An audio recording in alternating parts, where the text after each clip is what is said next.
Now, how will questions be? Yeah, so if you want, we can do, we don't have a lot of folks will be asking questions, but we typically do clarifying questions during the presentation, and if anybody does join online, I can field those just via instant message, and then we typically So you'll see it and then tell me. Yeah. Because I usually do get questions along the way. That's why I'm wondering if I'm going to go faster because there's fewer people. Yeah. Okay. Hey, Kelly. Hey. All right. Thanks for joining us today. I'm Bethany Sargent with the Clean Water Initiative Program, and we're fortunate to have Dave Wilcox, who's the Watershed Forester with the Department of Forest Parks and Recreation, here to talk about the proposed revisions to the acceptable management practices to protect water quality during logging jobs. So I will go ahead and turn it over to Dave, and thanks again for being here. Well, thanks for having me. My plan today is to go through the AMPs essentially as they exist now because they are in rule, and you can find those on the website, Vermont Forest and Parks website. If you go to the AMP page, and the proposed revisions are also available on that page, I believe, but if anybody has trouble finding them, shoot me an email and I can send them along. But so I'm going to go through the AMPs, and when we get to the areas that we have changes in the proposed revisions, I'll cover those as well. So to start kind of from the beginning, what are the AMPs? Essentially, they're 26 practices to protect water quality, prevent soil erosion, minimize stream impacts, and they're applied on all aspects of the logging operation: truck roads, skid trails, stream crossings, buffers, riparian areas or buffers. Lots of different names for the same thing in buffers, but and then also log landings, and they're intended to be applied prior to logging, kind of as preparation for the harvest, and to be maintained during the harvest, and then after the harvest is completed, what we call closeout procedures are done. And they are all called out in the AMPs as to what those closeout things are, whether it's removing stream crossings and seeding and mulching, or installing water bars that are somewhat different than water bars maintained during the logging, because it may be another 15, 20 years before they go back in to harvest that same area, so those water bars need to last. There may not be significant amount of maintenance over those 15 or 20 years, so they need to be fairly substantial in the closeout. History of the AMPs, they came about in 1987 as part of the Clean Water Act, and they became rule, I guess, or law, to provide standards for the logging community that was regulated by the state to ensure clean water and protect water quality. And those same rules were in effect until we made changes to the AMPs through the rulemaking process in 2016. And there was quite a big change to the AMPs. From the old Orange Book which had additional information in it, to the new AMPs, which are essentially just the rules, a more streamlined version of the previous AMPs. And the idea is that a manual will be created, which will include the AMP rules, but also have a lot more information on planning and other aspects of practices to why the AMP rules are important and how to install them. So that manual would be done by now. However, when we went out to the public, to the logging community to do training after the rules went into effect in 2016, we discovered that we had a few changes that we needed to make. A few definitions. We wanted to make changes to the table for culvert sizes and bridge sizes, so we ended up going back to rulemaking in November of 2017 because essentially that's the only way to change a rule. It's to go through rulemaking, and even though we don't feel the changes are that significant, you have to go through the rulemaking process. So at this point, today in June of 2018, we have been through the public involvement meetings, which took place in February. The LCAR meeting of the final proposed rule is coming up on June 28th. So if everything goes well on that June 28th LCAR meeting, do I have that right? Yeah.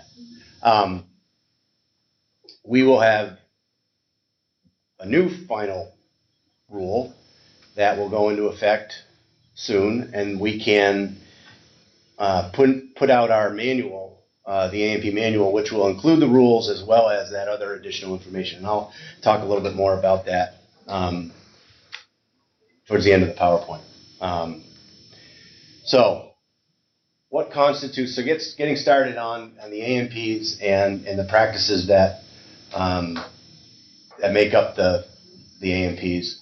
What constitutes an AMP water quality violation? Essentially, any discharge of sediment / petroleum, any non-natural addition to a stream is considered a discharge, and without a permit, that is a violation of the water quality standards. So the proper use of the AMPs are your best chance of preventing discharges, although they're not mandatory. Implementing the AMPs gives the logger the presumption of compliance with the water quality standards. So if you have a discharge and the AMPs are not in, that's a pretty clear violation. If you do not implement the AMPs but there is no discharge, that is not a violation as well, because there has to be a discharge to be a violation. But if you implement the AMPs properly and there still is a discharge, you have the presumption of compliance, and typically, unless that, if they are implemented properly, it's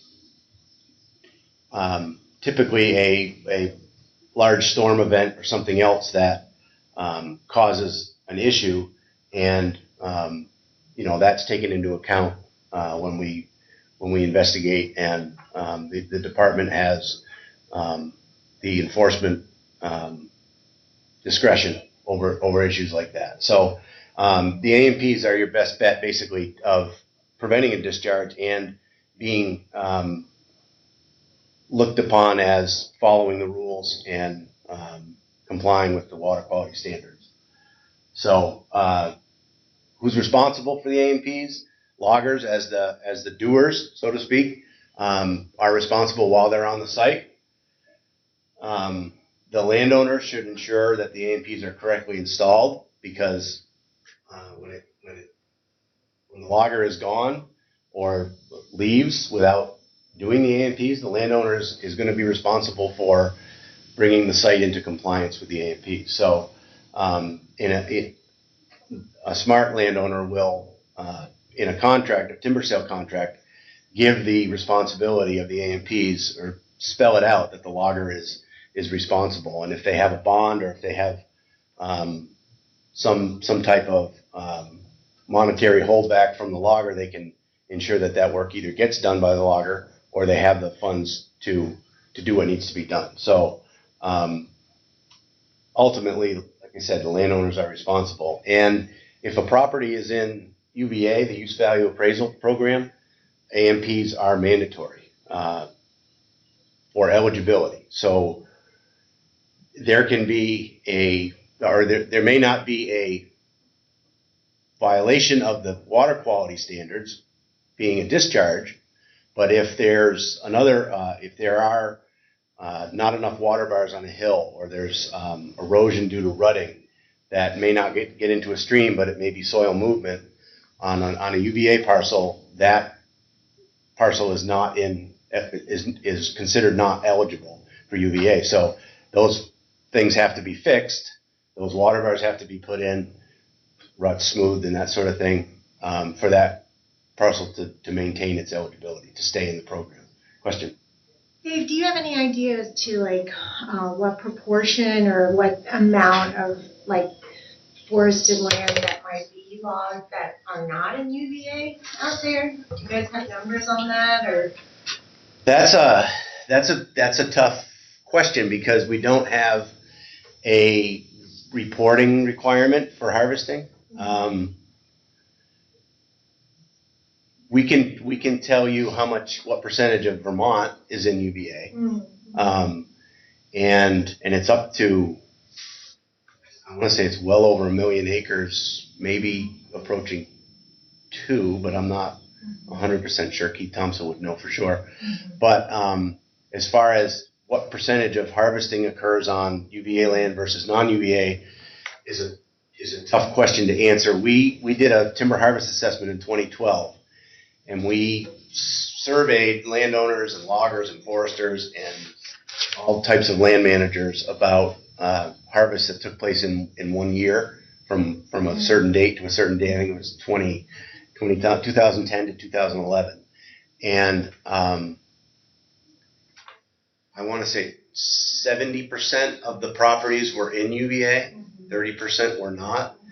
But we don't know if we got all of the sales. Yeah. You know? So, and more than likely, there was a higher percentage of non-UVA sales that weren't reported versus UVA sales that were reported. So, but that's just a hunch. You know, there's no way to know. Right. So, that would be the closest estimate of the kind of figure you're getting at. Right. But it's, you know, the accuracy would be pretty hard to judge. Yeah, sure. So, the AMPs apply on all logging jobs, public land, private land, regardless of the purpose, whether it's for long-term forest management or whether it's for clearing for a power line right away or an agricultural conversion or any other type of harvest. Although when say it is a power line right away and the trees get cut, as soon as there starts to be stumping and excavating and that site turns into a construction site, then it turns over to the stormwater rules. And if there's a more than an acre disturbed, then they have to have go through that process. And the reason is because the AMPs are for a much more limited type of disturbance than excavating, removing stumps, doing lots of ditching and road construction. So we do cover truck roads and things like that in ditching and that in the AMPs, but it's to a much smaller degree or a lesser degree than if you were having a construction site. So essentially, until there starts to be stumping or a non-logging harvesting equipment shows up, the AMPs are the recommendations. So how does logging out in the woods, way away from roads and civilization, so to speak, how can that affect water quality? You know, we all think of the woods or forested land as the best cover type or land use for water quality, but obviously as we're doing harvesting, where some compaction takes place, reducing permeability so the water runs off more than it soaks in. We're creating roads and trails and limited ditches where we're concentrating water flow, redirecting water, and therefore increasing the potential for soil erosion.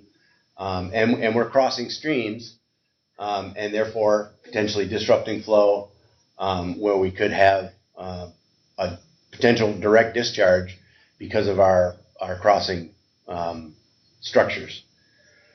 So there's lots of ways that we can affect water quality when we're doing our harvesting.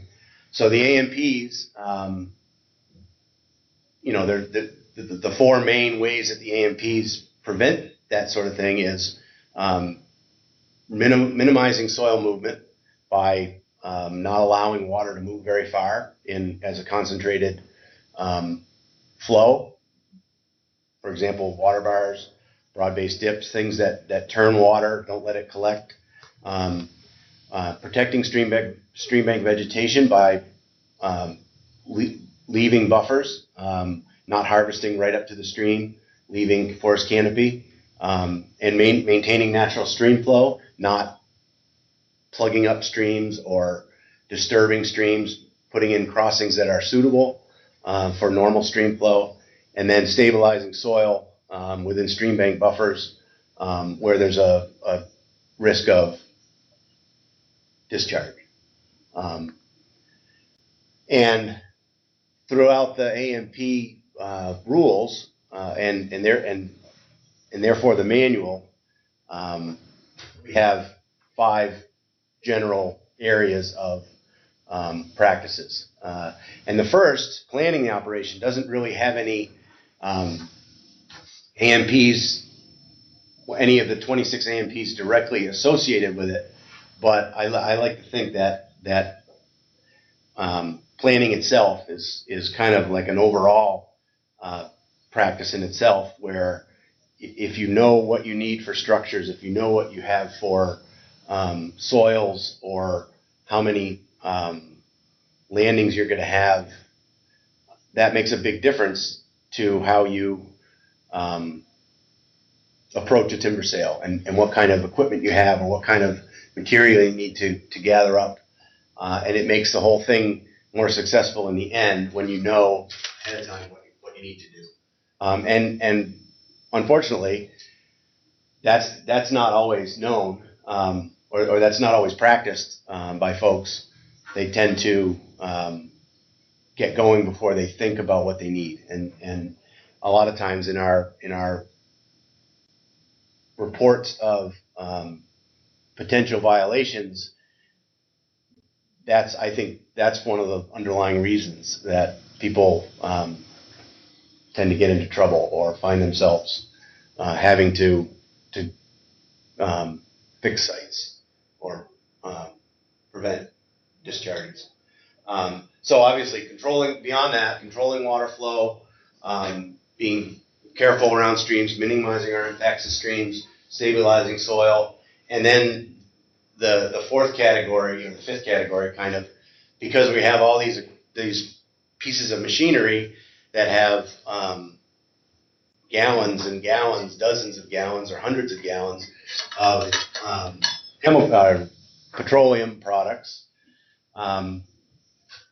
we have to be careful about maintenance and repairs and that sort of thing from those chemicals getting into the groundwater streams and things like that. So in terms of planning, obviously maps are critical, identifying streams so that buffers can be planned. And this is not only in the harvesting, but also in the layout, on the pre-planning aspects of a timber sale where foresters are involved. So a lot of this starts before the trees are even marked or the roads are even laid out, identifying your pinch points, your points that are off limits, so to speak, and then the points that say you have to cross a stream, and you search and find the best stream crossing. That's the point you need to get your trails to and from. So without careful laying out the trails, you end up not using the best crossing site, or having more trails than you need. So all of that goes into planning the job properly. And then once you know what you have for sensitive areas, crossings, that sort of thing, decide what AMPs you're going to utilize, whether it's a temporary skidder bridge or a vented ford where you'd need a steel pipe which you put in with poles. And then hopefully, we're always thinking about the long-term needs and future harvests, and building our infrastructure so that it lasts. That's the less erosion you have, the less soil movement you have, the less work you have to do next time to get your infrastructure back. And that's not only critical, it's also smart and economically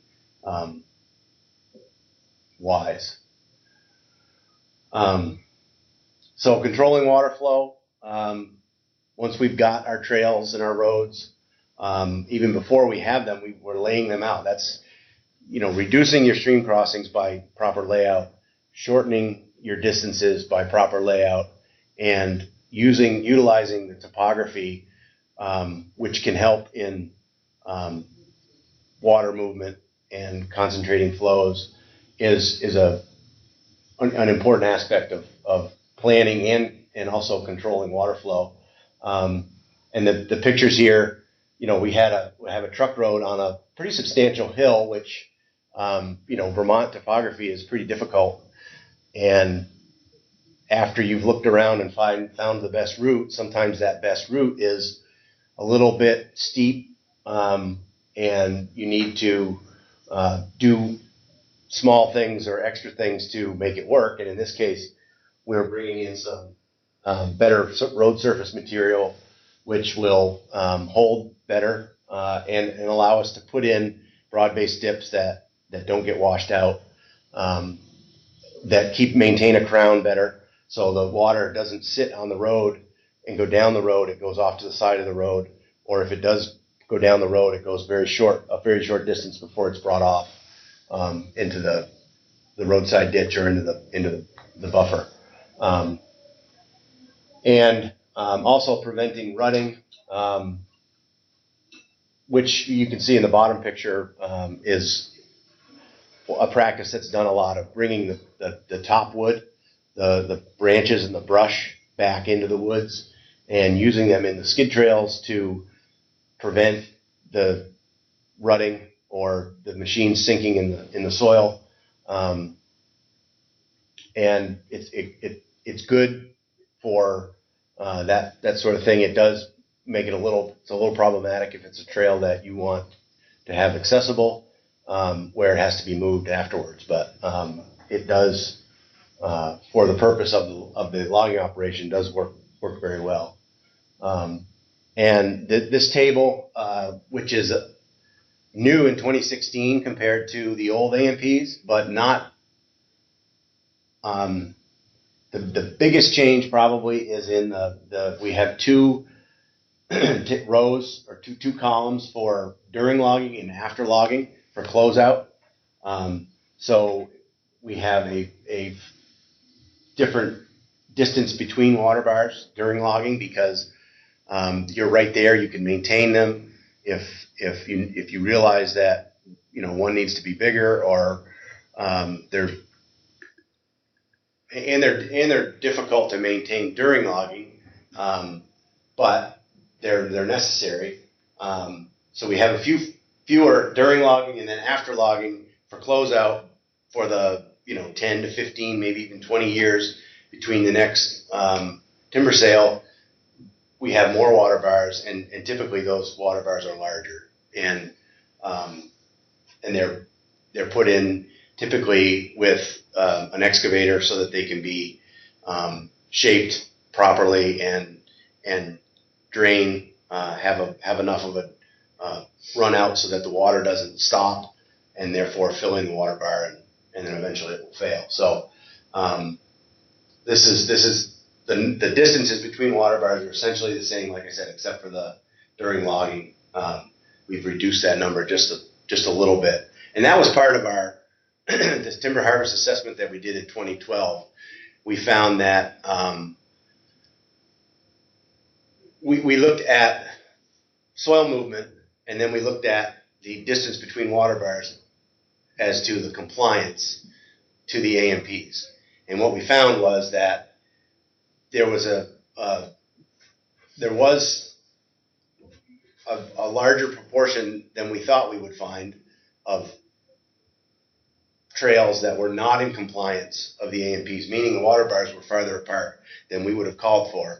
However, the amount of soil movement, even with that, was not significant. So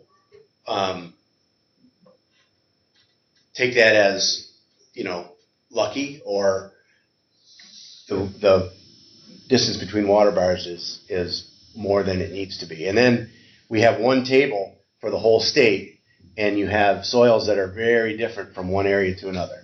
You have sandy soil, you're going to need more and more water bars. You have soil that isn't as erodible, and different slopes and different soil that allows water to infiltrate faster. You have less runoff. So we're trying, it's kind of a one-size-fit-all table, and that's when we get to the culvert size, it's kind of the same thing. But we didn't, so we saw some areas that were not in compliance, but we didn't see the negative aspects of that as in soil movement as much as, it wasn't directly related.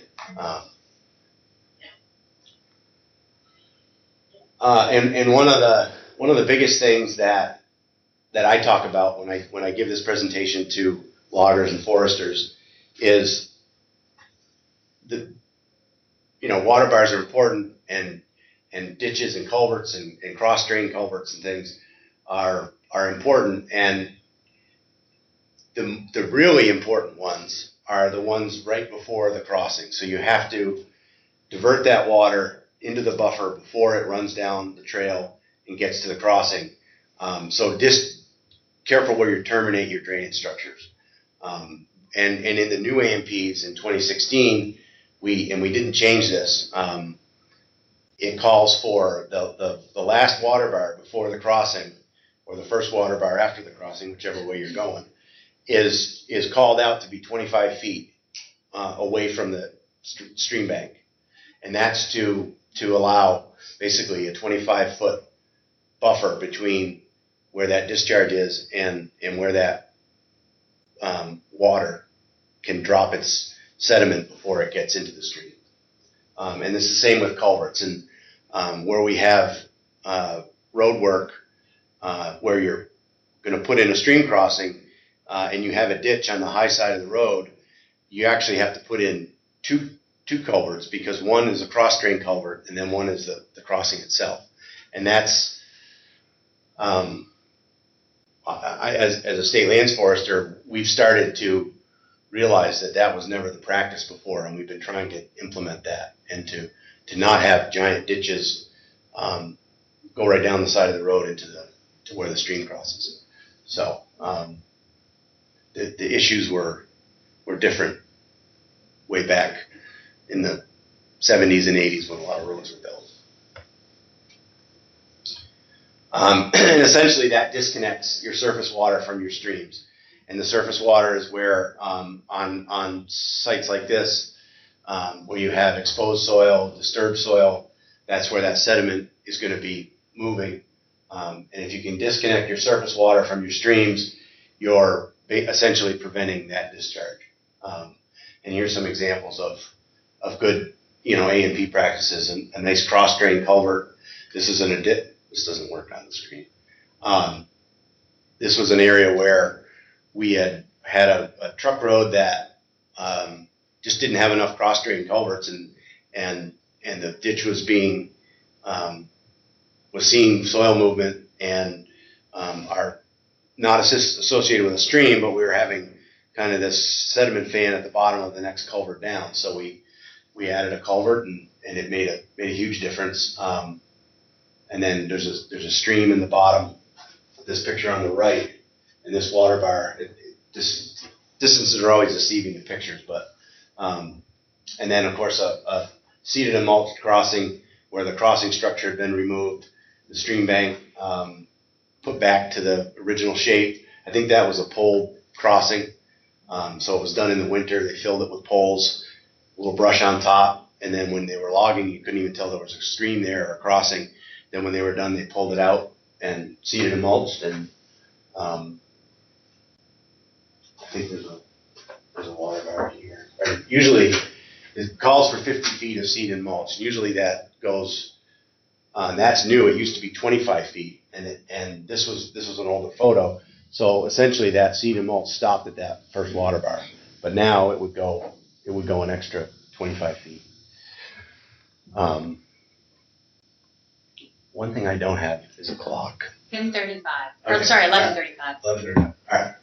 So the next kind of area of the AMPs, minimizing impacts to stream crossings. The biggest source of discharge based on our 2012 timber harvest assessment was at stream and road intersections where we had crossings. And I mean, that pretty much makes sense. That's what you would expect. And it's been, we've tried hard to use that as, a point to try to get more, because what we saw were that Skidder bridges, where we could see where the header log was there was less disturbance. There was less chance for sedimentation and erosion compared to where there was poles or brushed in. So we're trying to get people to implement Skidder bridges more than other practices. And that picture on the bottom is a Skidder bridge panel, temporary Skidder bridge, gets set across the stream, and very easy and quick to set. And usually you don't even know they're there in the middle of the winter. And then when you're done in the spring or early summer, you can pull it out in the winter, great, but a lot of times they get frozen in so that they don't come out. But we were trying to increase our use of Skidder bridges, getting bridges out to loggers. And also we have a different, and one of the biggest changes, or the biggest change from the 2016 AMPs that are in effect right now to what we're proposing, and that's going to go to LCAR later this month, is that we have a brand new Table 2. Table 2 is our culvert sizing table, and in the old Orange Book, which went back to 1987, there were two columns, one for well-drained soils and one for moderately drained soils, and they were for temporary culverts, and all culverts had to be removed after logging. And so one of the changes in 2016 was that we defined what temporary was, and temporary for pulled forwards is 12 months. So from the time you install a pulled forward, you have to remove it in 12 months. And for culverts and bridges, it's 18 months. So if you install a culvert, and I would define, a culvert is defined as a pipe that is installed with dirt around it so that the intent is that all of the water goes through the pipe. A vented ford, which is what you see in the upper picture, has a pipe in it, but it is not necessarily intended that all of the water go through that pipe. If there were a high water event, most of the water would go through the pipe, but it could also follow the poles, the logs, and there's no dirt basically over that pipe. So water can flow, and it's not going to carry sediment, it's not going to cause a discharge, but the logging equipment can go over the top without really, I mean, they filled that was quite a gully right there. That was a logging job from a couple winters ago on Mount Mansfield State Forest. But I consider that's a vented ford. It's not a culvert installation. But for a true culvert installation that has dirt around it, that, like I said, is intended that all the water go through the pipe, that's where it can only be in for 18 months if it's temporary. If it's longer than 18 months, it's permanent. And in the 2016 AMP version, we only had sizes for temporary culverts, so that we were expecting or required every culvert to be removed after logging. But we know that on truck roads, which are covered under the AMPs, not all culverts are temporary. So we did not have recommendations for permanent culverts. So one of the changes was in the new AMPs that we're proposing is we have another chart or another column for permanent culvert sizes up to perennial streams, because perennial streams are regulated by DEC stream alteration folks. So, and that's the bottom bullet here. Permanent structures on perennial streams are regulated by DEC. Permanent structures on intermittent streams have the what will be covered under the new table 2, which is in that, which is you found. No, that's the 2016. Compare that to these two. And maybe you can pass that around. This is the new version of that. And so we took table 2 and turned it into table 2A for culverts and 2B for bridges. I thought it should be 2B for bridges and 2C for culverts, but nobody agreed. So here they are. It's too small to see unless you're sitting right at your computer. But you see the drainage area on the left column, and then the middle column is minimum diameter for temporary culverts, less than 18 months, which is the same as what is in the rule that went into effect in 2016. The column to the right is new or proposed and goes up to 160 acres of drainage size, because that's where stream is most likely to become perennial. That's not the only thing that we use to determine whether it's an intermittent or perennial stream, but it's one of the indicators. And if you have a stream that you know is intermittent, but it's 200-acre drainage, then it is an intermittent stream and does not require a stream alteration permit. And you would so the way I would recommend this be used is if you have a drainage area of greater than 160 acres, talk to your stream alteration engineer and have them determine if it's intermittent or perennial. Because if it is perennial, you're going to need to talk to them anyways. And if it's intermittent, they're probably going to give you a recommended size anyways. You know what I mean? So for anything less than 160 acres, this is the recommended size, 15 inches all the way up to 66 inches. And also, if you look at the asterisk down here, the minimum size for permanent culverts on intermittent streams shall be as outlined above, or shall be sized to accommodate the active channel as observed at the crossing site. So like I said, with the water bar table, we're having a one-size-fit-all table for all the soils in Vermont. And you have some soils that are well drained. Some stream drainages have lots of wetlands or areas that will slow down the flow, and your stream channel will more than likely not be as big as an area for the same size drainage that has steep, shallow soils. So if you size it for the active channel at that crossing site and use a culvert that accommodates that, no matter what it says here for size based on drainage, you're okay.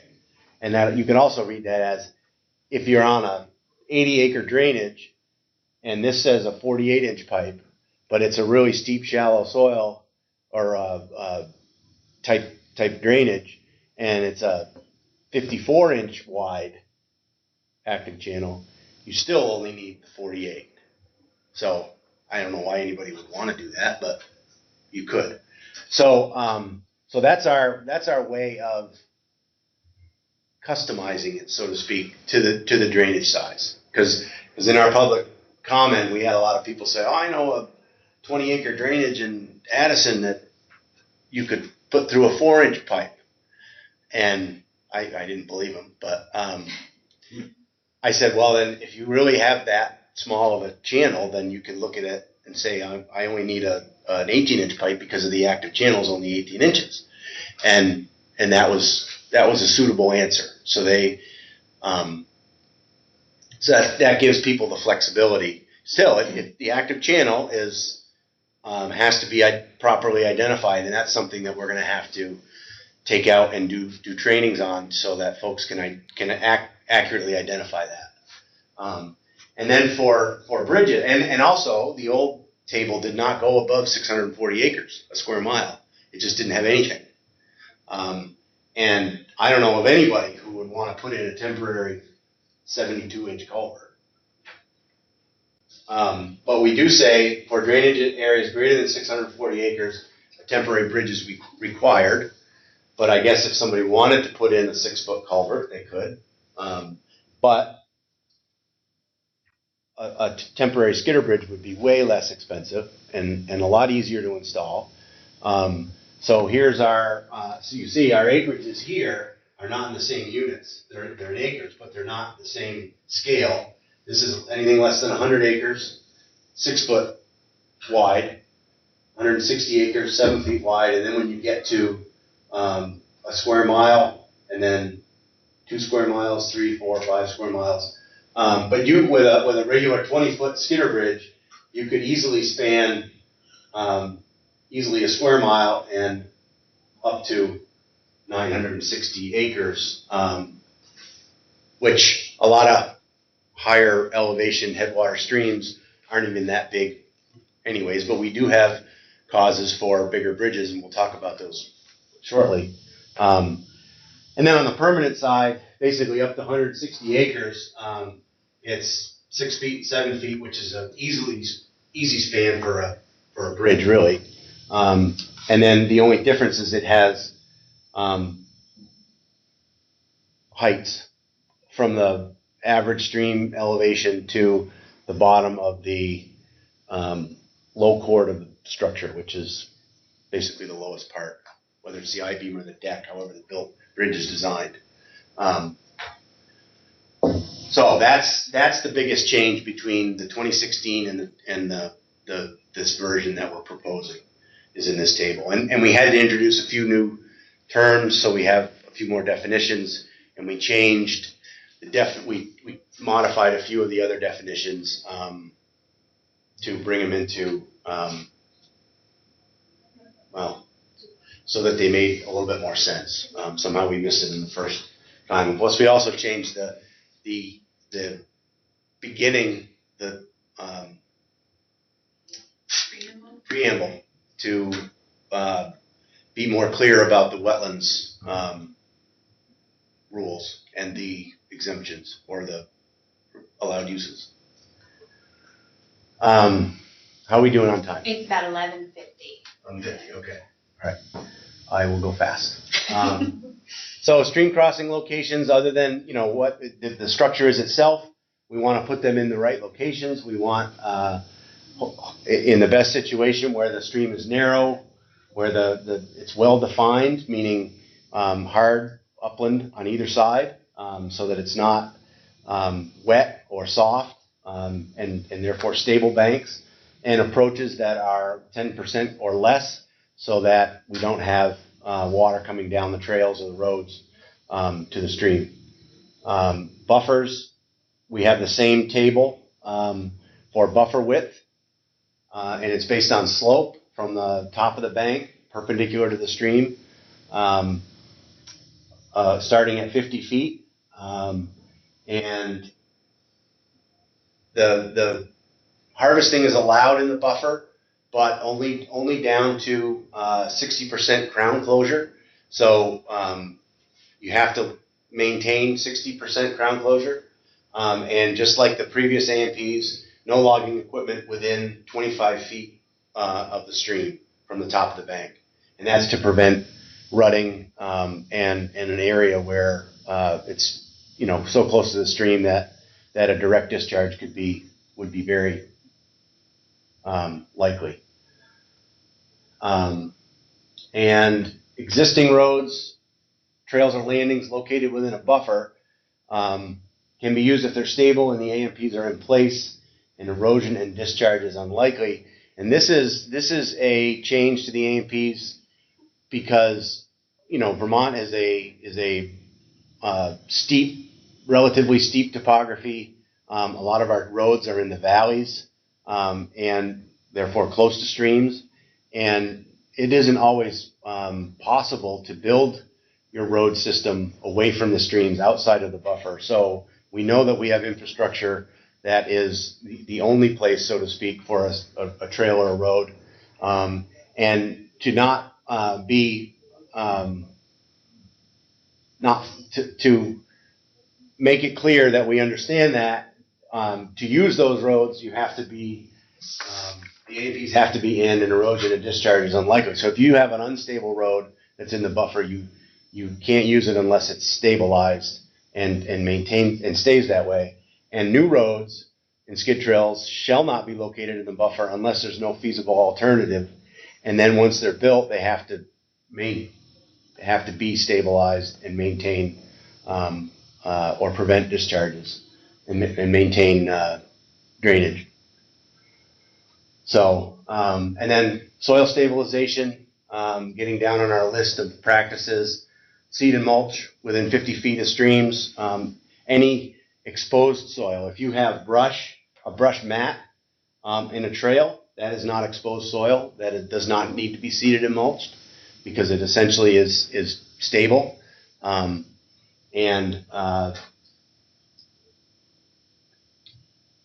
any construction has to be seeded and mulched.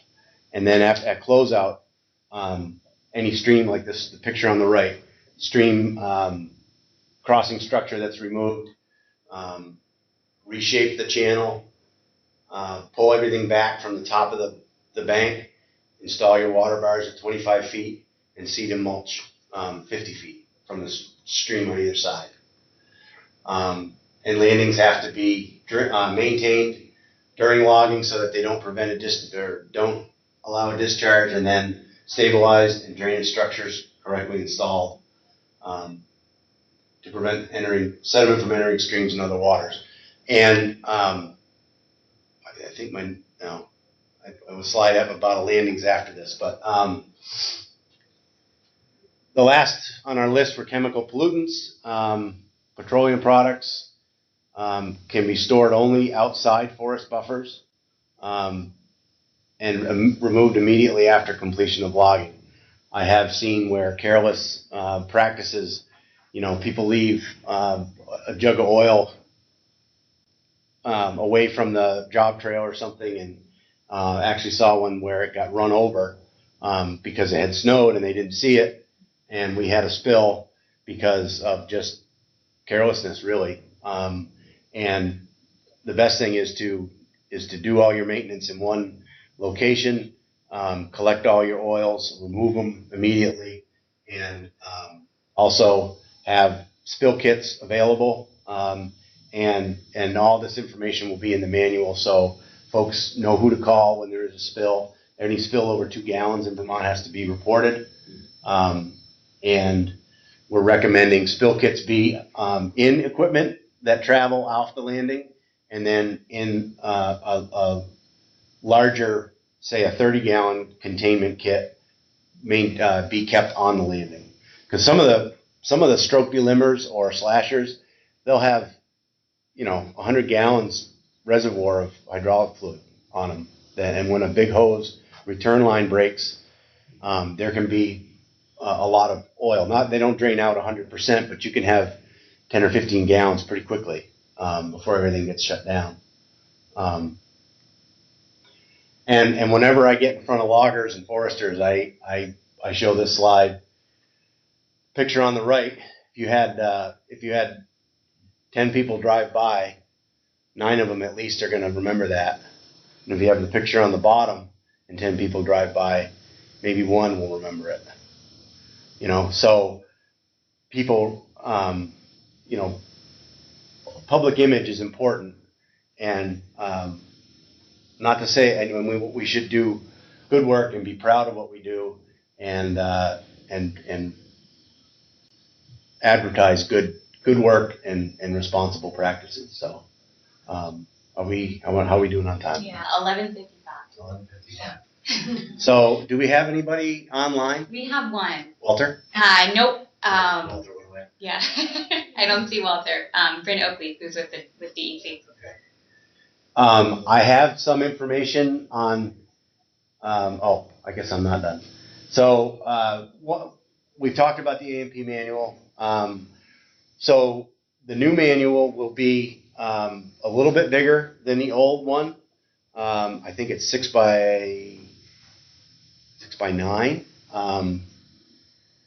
Have a lot more information on planning, and it will include information such as the wetland rules and the silvicultural allowed use, or I guess it will be the allowed use because we're not going to be able to change it by then. But look for that. As soon as we have that, we're working on that manual now, and hopefully as soon as the rule is adopted, we can know for sure what the manual needs to say, and we can print it out very quickly afterwards. It's going to be quite a bit different document than the old manual, which was a tiny little orange book with black and white drawings and black letters on white paper. So it will be very helpful. And some of our other information that we have, and I have some here today, we have best practices for Skidder bridges. We have a summary of harvesting laws. We have 2 wetland documents, but they're going to be somewhat revised and updated soon. And then we have the voluntary harvesting guidelines for landowners. And then the A&P manual is a question mark right now. So, but it will be coming soon. And if I do have any time left, we have questions. I have one question. I noticed the version of the proposed changes you have online is a December version. Is this different than that? This is dated April. Not much, but I will. Okay. I will update that. Okay. I will update that. Great. Thank you. I'm gonna. Okay, that's a holdover. I have a presentation. I have a few slides on wetland rules, but I knew I wouldn't have time for it today. But I wanted to talk about our Skidder bridges. We have a Skidder bridge rental program available to loggers and foresters in Vermont. It's managed by a joint effort between Forest Parks and Recreation, UVM Extension, and the Natural Resource Conservation districts. So the districts own the bridges, and they charge $100 a month for a bridge rental, and that doesn't include the trucking and moving. So the logger has to pick the bridge up and install it. And we have 2 foresters, one in the northern NRCS forester, Emily Potter, and then Hannah Dallas in southern Vermont, who's our NRCS forester, and they can connect loggers and foresters with bridges in NRCDs closest to them. We also have a web page or a page on our website for bridge rentals. We have 3 different types of bridges. Well, so there are 3 different types of bridges available. The wooden skidder bridges is one type, and then we have 2 other types available from Forest Parks and Recreation. We have a steel skidder bridge that's 25 feet long. We have 3 of them actually. And then we have a 40-foot ADM bridge, which is a truck bridge rated for 99,000 pounds that we got through a grant with the U.S. Fish and Wildlife Service. We actually have 2 bridges. We have a 40-footer and a 30-footer. The 40-footer was rented over the winter. That's actually coming back to Nebraska Valley next week, and we'll use it on a state sale. But those bridges are $100 a month to rent, which is very, very inexpensive. If you went to the manufacturer and rented that bridge for any period of time, it's like $60 a day. So, and we can do it because we didn't pay anything for the bridge. Part of our grant was that we would allow it out to be rented out and be used by people so that they would be less inclined to encroach on a stream with a bridge or put in a temporary culvert. It's all about, fish passage, and these are bigger streams that we're talking about. You can span a 35-foot stream with a 40-foot bridge. This is some pictures of the steel bridge. This is the ADM bridge. And all this stuff is available on the website. So you can find the Skidder Bridge page on the website, or rental bridge page on the website. This is there's a video in there showing us setting this bridge. It's kind of neat. It unfolds. It's folded up on the truck. Then you slide it across and unfold it and literally drive on it 5 minutes later. And we got $50,000 from the legislature last year in an ERP grant to build 12 bridges, $50,000 to build 12 bridges to give away to loggers. So we had a lottery. We had 35 loggers apply. We gave away 12 bridges, and they are being disseminated as we speak. They were built by Fontaine Lumber and Millworks in East Montpelier, and they're all done, and they're being our agreements are all done, and they're being picked up by the loggers now. So that's a great effort to get these bridges out to people to be used and get the good practices done. So any questions on that? That's all available on the website, and I try to keep it up to date, but I never realized how hard it is to do that. It's crazy. Yeah. Yeah. Well, and as you see with the out-of-date AMP thing on there. So, yeah, if you'd like an updated version, immediately you can email Dave. Yep. Yep. I will change that. Try to change it today because, I should. Not very much different, but just the same. It should be the same version. So, do we have any other questions? Yes. When do you hope to have that manual out? Well, the LCAR meeting is the 28th. If everything goes well, they tell me we could have a rule in a few weeks from that. And my hope is that within a few weeks of that, we would have something ready to go. So July or early August, mid-August. Great. Our funding we got funding from an ERP grant for the design of the AMP manual, and we got some Forest Service funding to print it.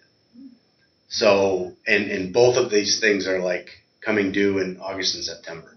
So, sometime soon. Sounds good. Great. Well, thanks a lot, Dave. I Thank you. appreciate it. And just a reminder, this is our last lecture for the 2017-2018 Clean Water Initiative Lecture Series. So we'll be presumably starting back up again in September and taking the summer off. So thanks. Okay.